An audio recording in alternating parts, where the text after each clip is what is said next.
खबरों के काफिले को आगे बढ़ाते हैं। 12 साल में एक बार आने वाले महाकुंभ के बारे में तो आप जानते ही होंगे, लेकिन अगर आप कश्मीरी पंडित नहीं हैं तो आपको शायद पता नहीं होगा कि कश्मीर में भी महाकुंभ का आयोजन होता है।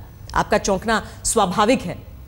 75 साल के बाद आने वाले दशहरा महाकुंभ का आज कश्मीर में आयोजन किया गया है, जिसे लेकर स्थानीय लोगों के साथ साथ पूरे देश से पहुंचने वाले श्रद्धालुओं में जबरदस्त जोश है।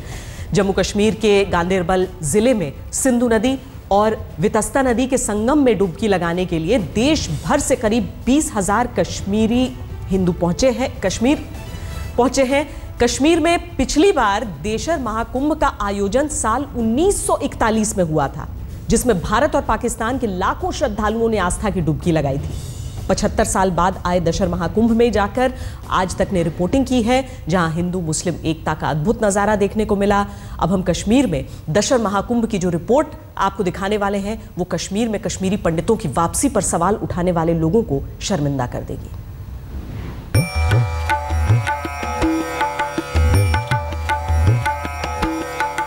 रमजान के पाक महीने में कश्मीर की फिजाओं में हिंदू मुस्लिम भाईचारे का संगम हो रहा है और कश्मीर घाटी गवाह बन रही है सदी के पहले दशहरा महाकुंभ की, जो 75 साल में एक बार आता है।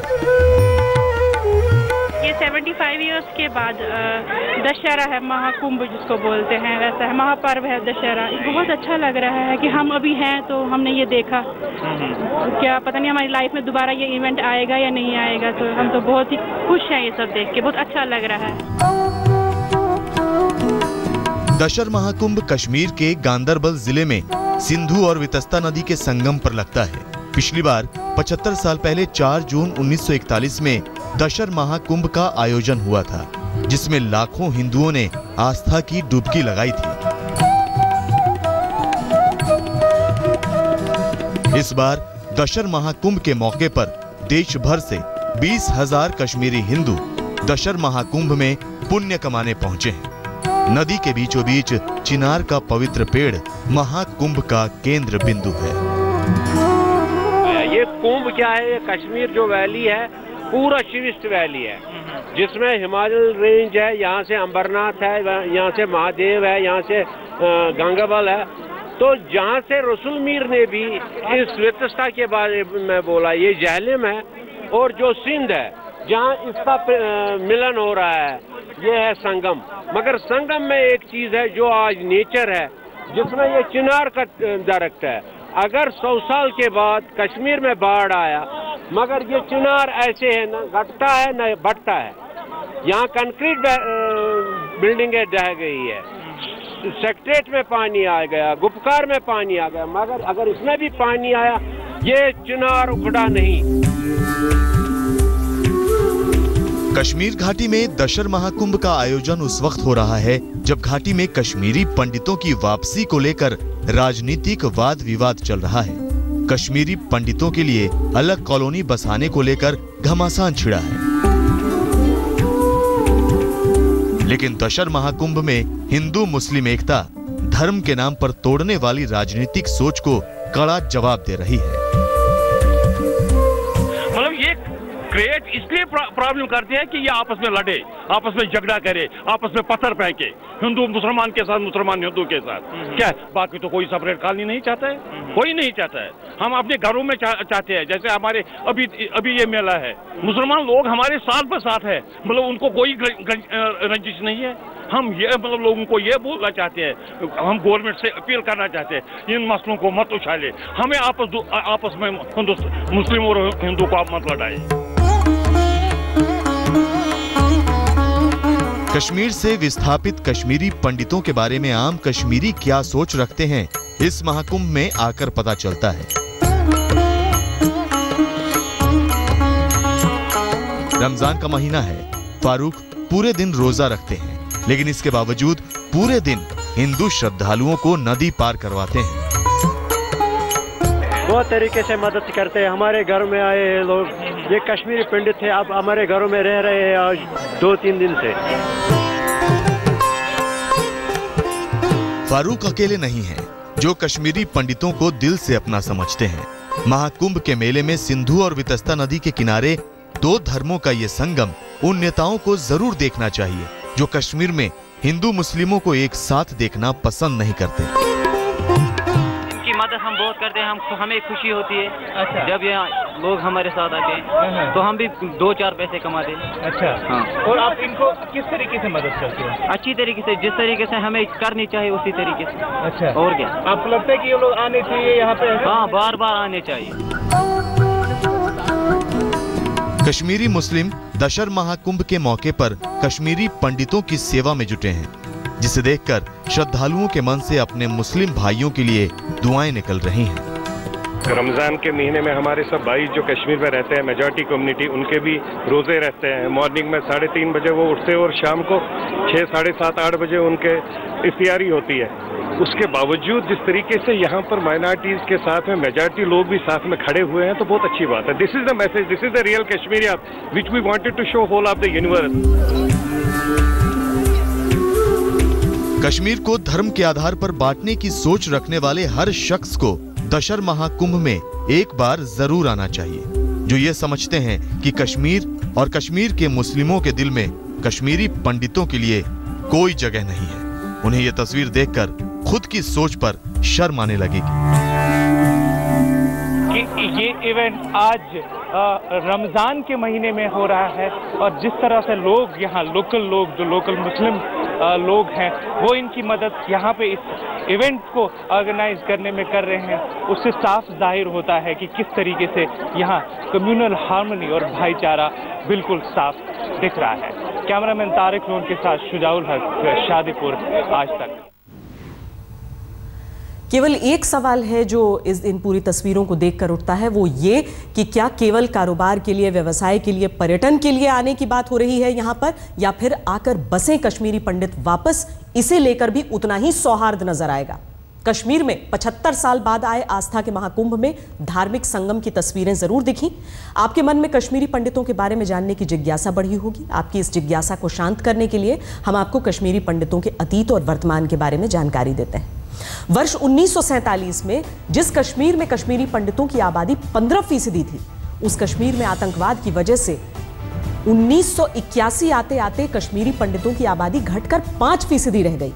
आज कश्मीर में 808 परिवारों के सिर्फ 3445 कश्मीरी पंडित ही बचे हैं। साल 1990 में अत्याचार के बाद कश्मीर से करीब 95% यानी करीब 4 लाख कश्मीरी पंडितों को अपना घर छोड़कर भागना पड़ा था, जिसके बाद अपने ही देश में विस्थापितों की जिंदगी जी रहे कश्मीरी पंडितों की कुल आबादी 4 लाख से 7 लाख के बीच मानी जाती है, जो जम्मू और देश के अन्य इलाकों में शरणार्थी शिविरों में रहने को मजबूर है। अब कश्मीरी पंडितों को दोबारा कश्मीर में बसाने की योजनाओं पर काम चल रहा है। ये योजनाएं कब पूरी होंगी भी या नहीं, इन पर अटकलें ही हैं। वक्त है एक ब्रेक का। अब आपके पेट और आपकी जेब से जुड़ी खबर, यानी महंगाई की बात। पहले से ही आसमान छूती महंगाई में जोरदार इजाफा दर्ज किया गया है। केंद्रीय सांख्यिकी विभाग द्वारा जारी आंकड़ों के मुताबिक मई महीने में थोक महंगाई दर बढ़कर 0.79% हो गई, जो अप्रैल में 0.34% थी। मई में खाने पीने के सामान की महंगाई दर भी बढ़कर 7.88% रही, जबकि अप्रैल में यह 4.24% थी। ताजा आंकड़ों के मुताबिक पिछले एक साल के दौरान आलू 60.01% महंगा हुआ, सब्जियां 12.94% महंगी हुई, दालों की कीमतें 35.56% बढ़ी और दूध 2.36% महंगा हो गया। महीने दर महीने महंगाई के आंकड़ों पर गौर करें तो अप्रैल के मुकाबले मई में रोजाना इस्तेमाल की चीजों की महंगाई दर 2.34% से बढ़कर 4.55% हो गई। अप्रैल में सब्जियों की महंगाई दर 2.21% थी, जो मई में बढ़कर 12.91% हो गई। अप्रैल के मुकाबले मई में चीनी की महंगाई दर 16.07 से बढ़कर 22.3% रही। अंडा, मांस और मछली की महंगाई दर अप्रैल के मुकाबले मई में बढ़कर 3.34% से बढ़कर 9.75% हो गई, जबकि मई में फलों की महंगाई दर -2.38% से बढ़कर 3.8% हो गई। यानी अब देश में महंगाई का दौर रिटर्न होने लगा है। इसके असर का पता लगाने के लिए आज तक की टीमों ने देश के कई शहरों में सब्जियों की बढ़ती महंगाई का रियलिटी चेक किया। मुंबई में सब्जियों के भाव आसमान छू रहे हैं। आइए कुछ लोगों से बात करते हैं। हम इस वक्त हैं लोअर परेल के सब्जी मंडी में। मैम, आप सब्जियां खरीद रही हैं, क्या क्या सब्जी खरीदी आपने? मैं तो फिलहाल गोभी और टमाटर ही ली। क्या यहाँ पे दाम बढ़ गए हैं ज़्यादा? टमाटर के ज़्यादा दाम बढ़ गए अभी तो फिलहाल। सब्जी तो अभी कम ही खरीदनी पड़ती है क्योंकि अभी महंगाई इतनी है ना। अच्छा। इसके लिए बहुत बढ़ गया, दिमाग खराब हो गया भाजी का। दिमाग खराब हो गया, इतना बढ़ गया अचानक? जो इतने भाव बढ़ गए हैं पिछले कुछ दिनों में, वजह क्या है? ये गर्मी भी ज़्यादा भाव बढ़ गया है। पानी नहीं, बारिश भी नहीं है। वैसे तो महंगाई की वजह से लोगों को आटा दाल का भाव पता चल रहा है। आटा दाल तो महंगे होते ही जा रहे हैं। सब्जियां रोजाना प्रयोग में आने वाली चीज़ हैं। सब्जियों के बिना जायका नहीं बनता। टमाटर देखिए किस तरह से लाल हुआ जा रहा है। टमाटर जो है मंडी में 50 रुपये किलो पहुंच गया है, जबकि जो कॉलोनी है उसमें 60 रुपये प्रति किलो तक बिक रहा है। बाकी सब्जियों का भी यही हाल है। भिंडी हो, टिंडा हो, परवल हो, ये सारी सब्जियाँ जो हैं करीब करीब 5 से 10 रुपये प्रति किलो के हिसाब से बढ़े हैं। गर्मी के कारण टमाटर बिल्कुल कम आ रहा है और इसके कारण इसका भाव बहुत ज़्यादा बढ़ गया। ये पहले 1 महीना पहले 30 रुपये किलो था और अब इसका भाव 50 और 60 रुपये किलो हो जाए। कई जगह 80 रुपये किलो भी बिक रहा है रिटेल में। सर महंगा बहुत है। 60 रुपये टिंडे लाए, 50 भिंडी लाए, इतना बहुत महंगा चल रहा है। हर एक वेजिटेबल जो है ये 2 महीनों में 3 गुना से ज़्यादा बढ़ गई है और इसकी जो कारण एक है ड्रॉट जो कर्नाटका बुरी तरह से फेस की थी और दूसरा है स्कैंटी रेनफॉल। ये आम आदमी के लिए, गरीबों के लिए बहुत तकलीफ हो रही है सर। जिसके पास पैसा 100 रुपये लेके मार्केट आते हैं उनको टमाटर लेने में, सब्जी लेने में बहुत दिक्कत हो रही है। वैसे मौसमी महंगाई की मार भी है। मॉनसून एक बार आ जाए उसके बाद देखना है कि क्या रकम, कितनी कीमत, कैसी सब्जियां। खबरदार में अब एक ब्रेक का वक्त है। ब्रेक के बाद आपको बताएंगे कि भारत में रक्तदान करने की सोच का कितना अभाव है। ये विश्व रक्तदान दिवस के मौके पर देश को रक्तदान के प्रति जागरूक करने की हमारी एक छोटी लेकिन प्रभावशाली कोशिश है। आज विश्व रक्तदान दिवस है। मुमकिन है आप नहीं जानते होंगे, हर साल 14 जून को दुनिया भर में वर्ल्ड ब्लड डोनर डे मनाया जाता है ताकि ब्लड डोनेट करने के प्रति जागरूकता फैलाई जा सके। इस मौके पर हम भारत में रक्तदान करने से बचने की बीमारी से पीड़ित भारतीय सोच से जुड़े कुछ फैक्ट्स बताना चाहते हैं। भारत में हर साल 1 करोड़ 30 लाख यूनिट खून की जरूरत पड़ती है, लेकिन सिर्फ 90 लाख यूनिट खून ही डोनेट किया जाता है। औसतन हर 1000 भारतीय में से सिर्फ 8 लोग ही रक्तदान करते हैं, जबकि हर 2 सेकंड में एक व्यक्ति को खून चढ़ाने की जरूरत पड़ती है। आंकड़ों के मुताबिक भारत में हर साल होने वाले 2 करोड़ 34 लाख बड़े ऑपरेशंस में खून चढ़ाने की जरूरत पड़ती है। 6 करोड़ 30 लाख लोगों की सर्जरी के दौरान खून चढ़ाना होता है। कैंसर से जुड़े इलाज के 3 करोड़ 10 लाख मामलों में और प्रेगनेंसी से जुड़े 1 करोड़ केसेस में मरीज को खून चढ़ाने की जरूरत पड़ती है। भारत में मरीजों को चढ़ाने के लिए खून की कमी को दूर करने के लिए रोजाना 38,000 यूनिट ब्लड डोनेशन की जरूरत है।